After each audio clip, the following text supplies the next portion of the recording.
Alright, তো যাদেরকে বলছিলাম যাদের জন্য দাঁড়াবো তারা একদম চলে এসছে অন টাইমে। চাপড়ি,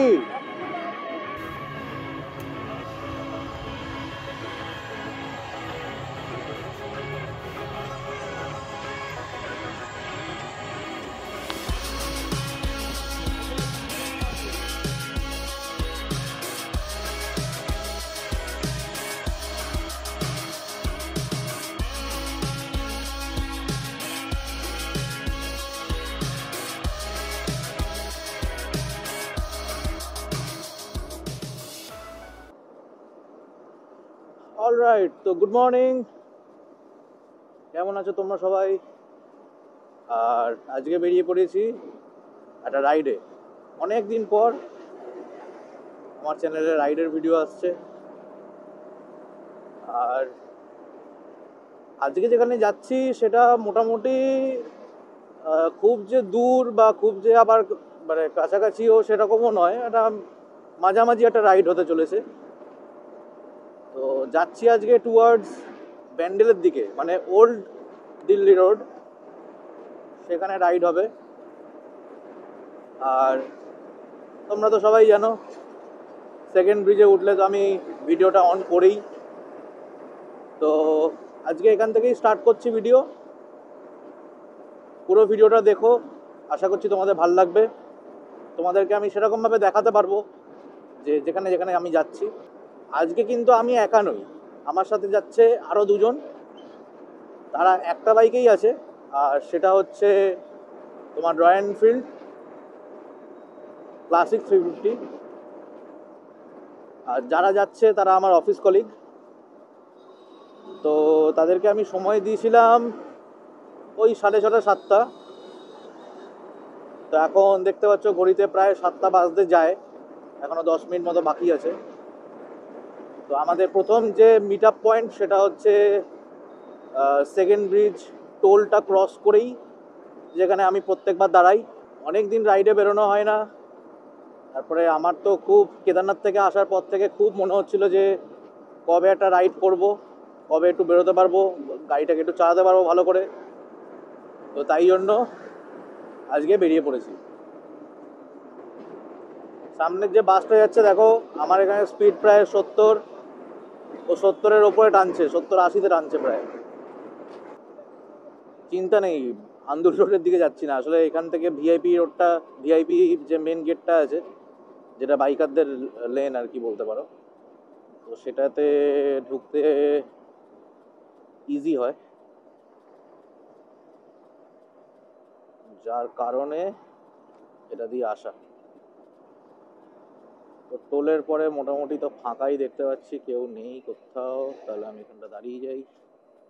ঠিক আছে, তো ওরা আসুক, তারপরে আবার কন্টিনিউ করছি। আর ঘর থেকে এখনো অবধি 13 কিলোমিটার, 14 কিলোমিটার প্রায় চলে এসেছি। দেখা হচ্ছে কিছুক্ষণ পরে। অলরাইট, তো যাদেরকে বলছিলাম যাদের জন্য দাঁড়াবো তারা একদম চলে এসছে অন টাইমে। জাস্ট আমি ক্যামেরাটা অফ করলাম আর তক্ষুনি ঢুকলো, ওখান থেকে এলো। তো চলো স্টার্ট করা যাক। চলো আগে যাও।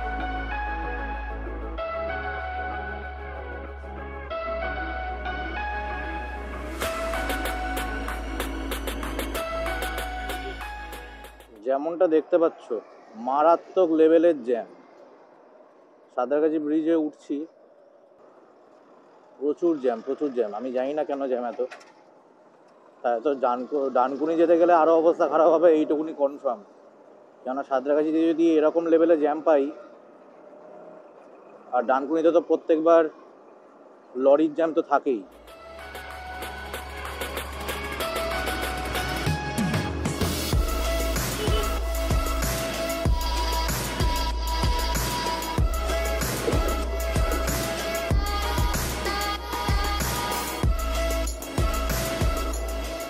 অলরাইট, তো আমরা সোজা বেরিয়ে যাব দিল্লি রোডের দিকে। যেমনটা তোমরা জানো, বাঁ দিকে বোম্বে রোড বেরিয়ে যাচ্ছে।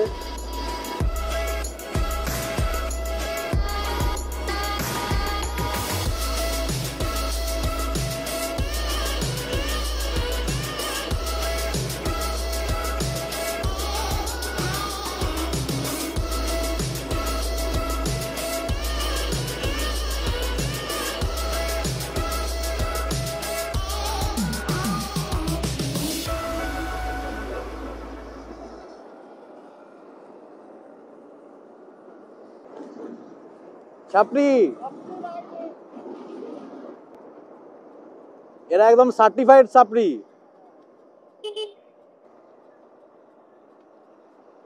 রাস্তার অবস্থা দেখতেই পাচ্ছ, চরম লেভেলের খারাপ।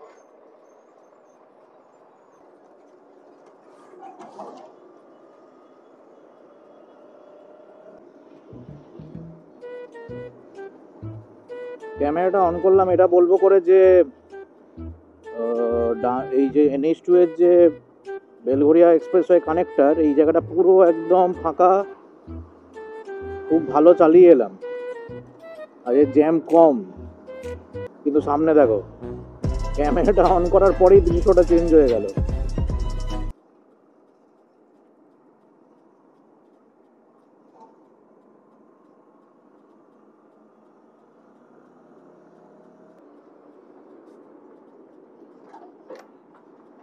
বাবা রে, রাস্তার যা অবস্থা!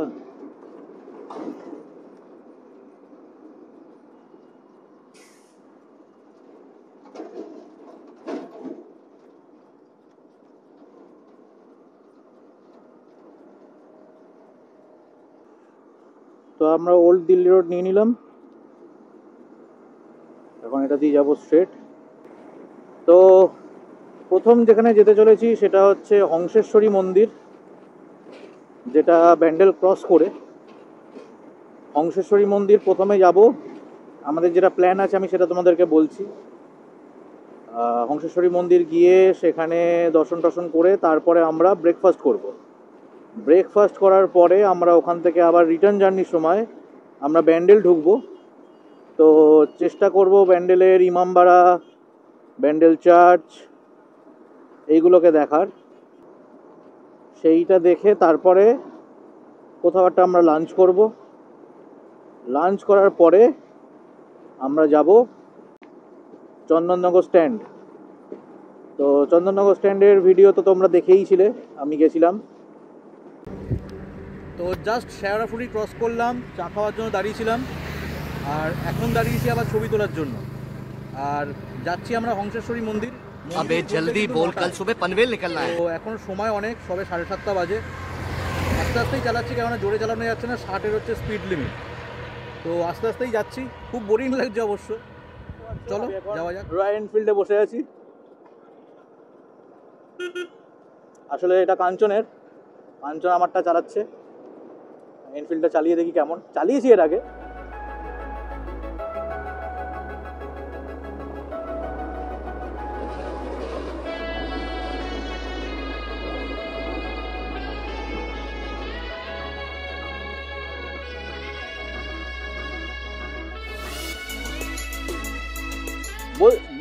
স্যার বলছে ওই হংসেশ্বরী মন্দির যাব, এইটা দিয়ে যাব ওইটাতে? আচ্ছা, আচ্ছা আচ্ছা, হুম, ঠিক আছে, থ্যাংক ইউ স্যার।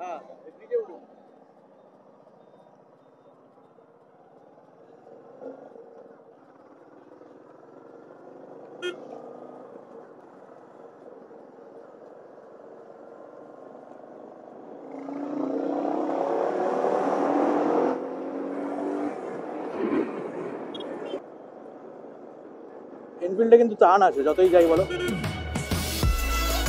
ভালো টান আছে।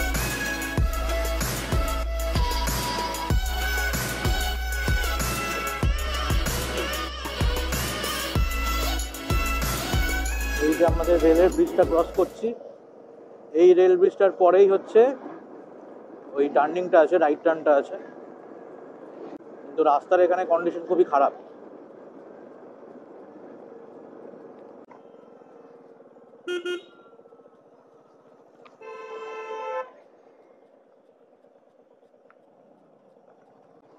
তো আমরা হাইওয়েটা ছেড়ে দিলাম, হাইওয়েটা ছেড়ে দিয়ে এখন এখান থেকে রাইট টার্ন নিতে হবে।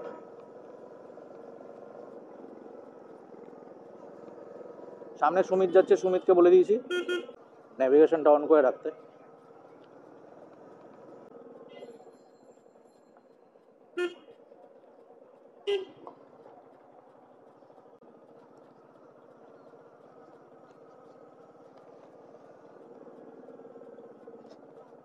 আই থিঙ্ক পাশে এটা গঙ্গা।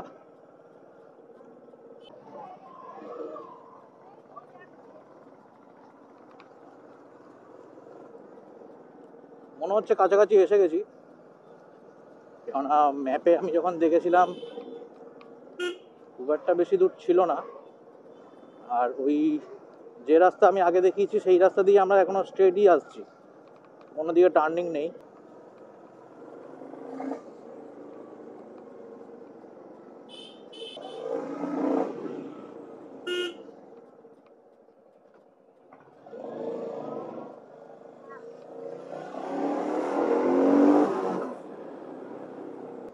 বাবা অনেকটাই রাস্তা, কিন্তু আমরা সেই চালাচ্ছি। পুলিশকে জিজ্ঞেস করলাম, পুলিশ বললো যে মোটামুটি আরো 5 কিলোমিটার মতো আপনাকে যেতে হবে, আপনারা প্রায় এসেই গেছে। 1 hour later. রয়্যাল এনফিল্ড তো তোমরা জানোই যে সেটা জানা যায় আর কি তার টর্কের জন্য। ব্যান্ডেল চার্চ,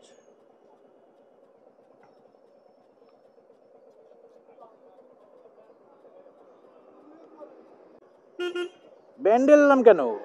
ব্যান্ডেল চার্চ তো পরে। আমি তো বললাম হংসেশ্বরী মন্দির আগে যাব।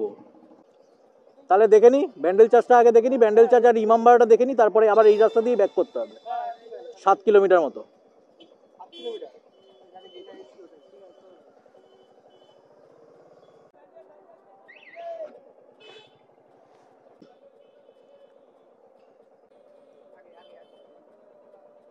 এই আগে আগে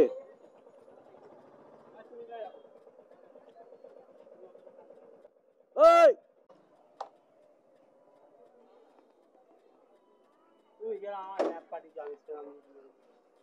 না, আমার ছিল আগে হংসেশ্বরী মন্দির, তারপরে রিটার্ন জার্নির সময় এইগুলো।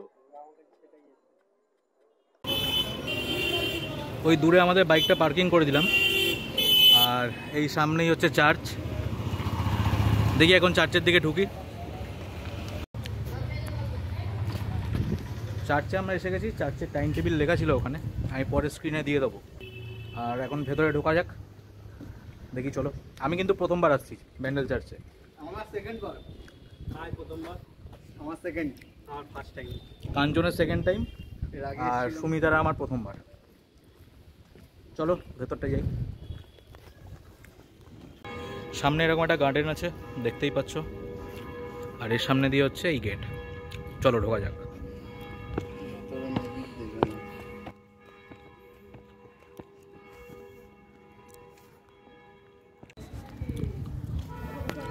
চার্চ আমাদের দেখা কমপ্লিট। ভেতরে তো ফটোগ্রাফি করা যাবে না, যার জন্য করা হয়নি। কিছু কিছু লুকিয়ে ছবি তুলেছে সুমিত। তো এখন যাই ইমামবাড়ার দিকে।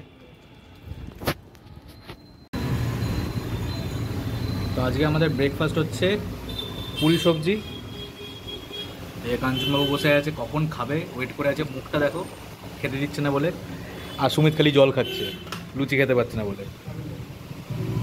চলো স্টার্ট করা যাক।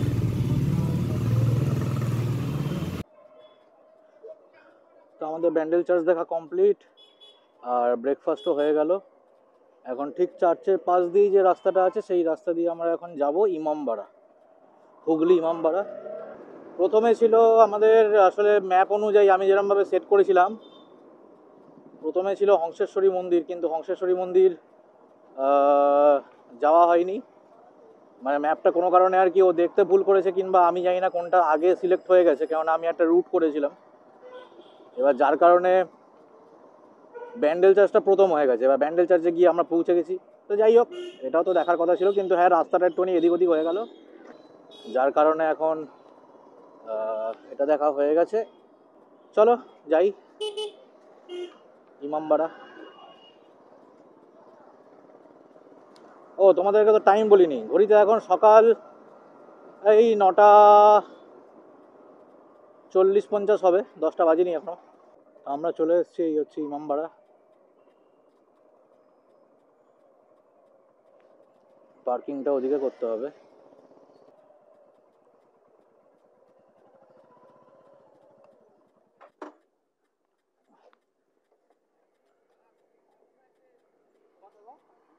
তো এই রাস্তা দিয়ে আমরা এলাম ব্যান্ডেল চার্চের দিক দিয়ে, আর এই আমাদের সামনে এখন ইমামবাড়া।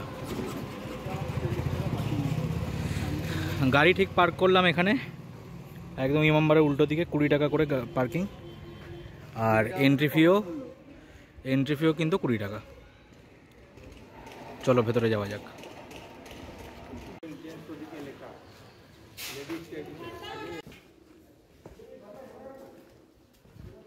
সামনে লেখা আছে হামাম ঘর। দেখি ভেতরে যাই।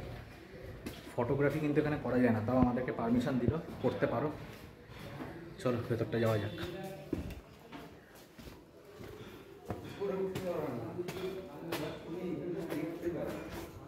ও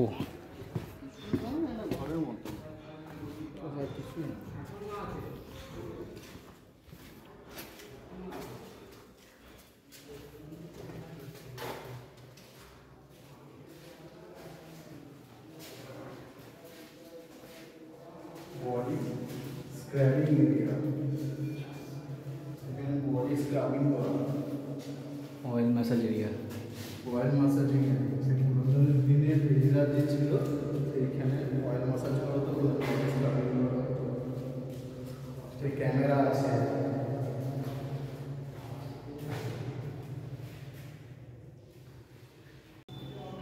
ক্যামেরা।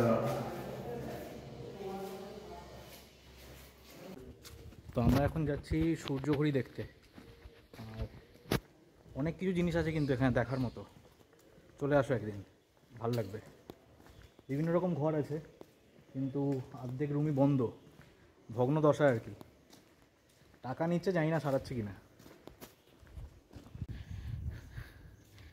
তো এই হচ্ছে সূর্যঘড়ি, এখন সূর্য আছেও। বলো কাঞ্চন, কটা বাজে?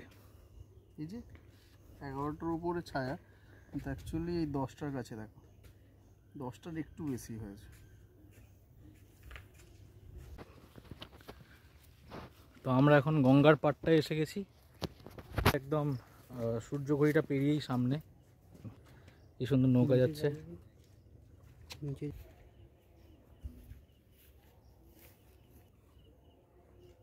দূরে যে ব্রিজটা দেখা যাচ্ছে, কমেন্ট করো ব্রিজটার নাম কি। তো এখান থেকে বেরিয়ে আমরা এবার উঠছি ক্লক টাওয়ারের একদম উপরটা, যেখান থেকে পুরো ইমামবাড়ার চারপাশটা দেখা যায়। আচ্ছা, এখানে কিন্তু একটা জিনিস যেটা দেখলাম সেটা হচ্ছে লেডিস আর জেন্টসদের কিন্তু সিঁড়ি আলাদা। কেন আলাদা কমেন্টে জানাও। ভেতরটা তো অন্ধকার। কাঞ্চন বলছে ভেতরটা তো অন্ধকার, অনেক কিছু ঘটে যেতে পারে, ওই জন্য জেন্টস আর লেডিস আলাদা। পিং পং বল ফুটবল হয়ে যাবে।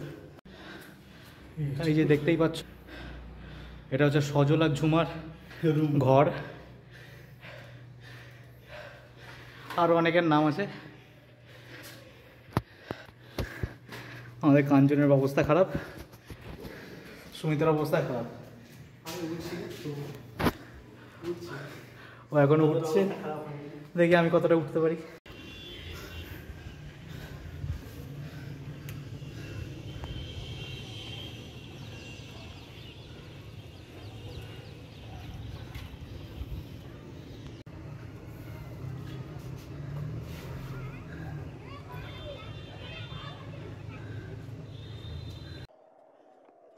এইবার আমরা যাচ্ছি হংসেশ্বরী মন্দির। আর ইমামবাড়ার একদম ওপরে আমরা উঠেছিলাম টপে, শ্বাস ফুলে গেছিল আর কেদারনাথের কথা মনে পড়লো। তো আমরা এসে গেছি বাঁশবেড়িয়া, আর এখানেই হচ্ছে হংসেশ্বরী মন্দির।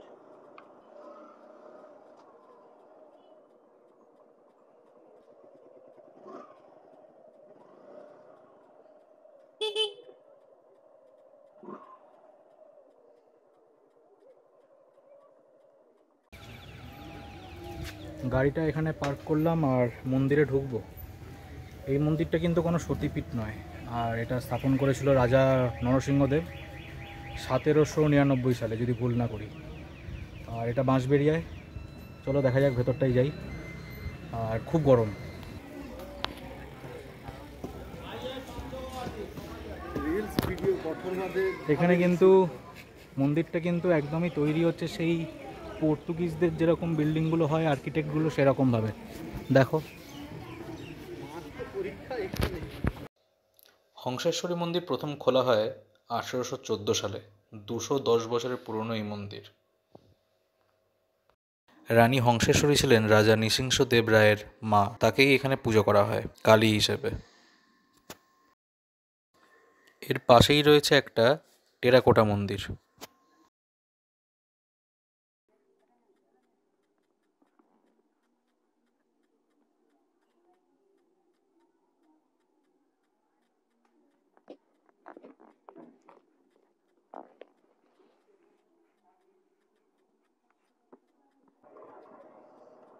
তো হংসেশ্বরী মন্দির ঘোরা আমাদের কমপ্লিট। এবার আমরা এখান থেকে বেরোচ্ছি। বেরিয়ে আমরা যাব এখন ওল্ড দিল্লি রোড ঢুকবো, ধরে নিয়ে সেখান থেকে আমরা যাব চন্দননগর স্ট্যান্ড। তো এখন ঘড়িতে সময় দুপুর 12টা 20। হংসেশ্বরী মন্দির খুব ভালো লাগলো, ওখানে প্রায় আমরা ঘন্টাখানেক পুরোপুরি রেস্ট নিলাম। ইমামবাড়াতেও আমরা অনেকক্ষণ বসেছিলাম, তারপরে হংসেশ্বরী মন্দিরেও একটু বসলাম। মানে আসলে ব্যাপারটা কি, এখানে জায়গাগুলো এতটাই সুন্দর আর ঠান্ডা, যার কারণে আর কি এখানে বসে থাকতে ইচ্ছা করে।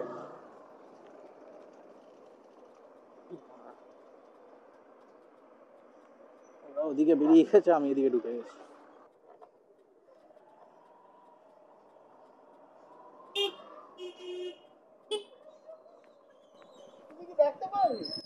না, আরে গাড়িটা ছিল তো।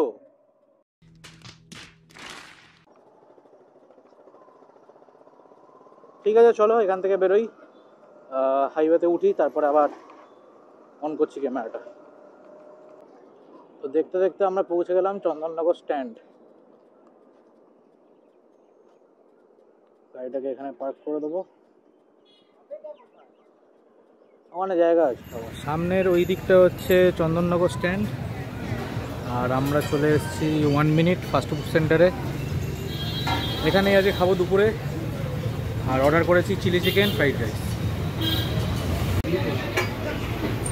আমাদের খাবার এসে গেছে, চিলি চিকেন ফ্রাইড রাইস। ওদের দুজনে তাই সেম 5 জন বসে আছে, কখন খাবে এই অপেক্ষা বসে আছে, আর পাচ্ছে না।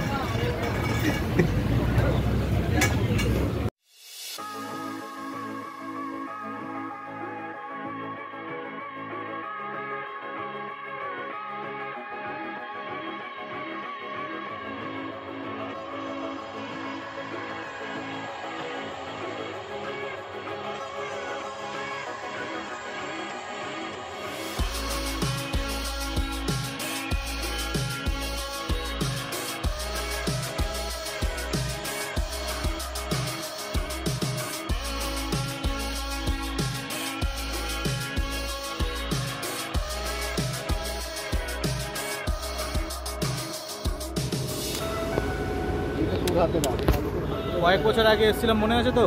না থাকলে দেখো, আমি ডেসক্রিপশানে লিঙ্ক দিয়ে দেবো। চন্দননগর রাইডের কিন্তু ভিডিও আমার চ্যানেলে রয়েছে অলরেডি। আর আজকের রাইডটা একটুখানি বড়, অনেকগুলো জায়গা কভার করলাম আমরা। আর এই এখন এতক্ষণ বসেছিলাম, এইবারে আমরা এখান থেকে বেরোবো। ভালো লাগলো জায়গাটা, আর কমেন্ট করে জানিও যে কেমন লাগলো। চলো দেখা হচ্ছে আবার রাস্তায়। অলরাইট, তো ঘড়িতে এখন সময় 3:15, আর এই চন্দননগর থেকে আমরা এখন বেরোচ্ছি। এবারে আমাদের একদম জার্নি হচ্ছে কলকাতার দিকে, আর আমরা কোথাও দাঁড়াবো না। ডানকুনিতে একবার দাঁড়াতে পারি, ডানকুনিতে একবার দাঁড়াবো, তারপরে বেরিয়ে যাবো। আমরা যে রাস্তাটা দিয়ে যাচ্ছি সেটা এখন, এটার নাম হচ্ছে ভোলা রোড। এটাকে তোমরা চন্দননগর বাইপাসও বলতে পারো। রাস্তার রোড কন্ডিশন কিন্তু খুব ভালো, খুবই ভালো। আর এই রাস্তাটা গিয়ে একদম উঠছে ওল্ড দিল্লি রোডে।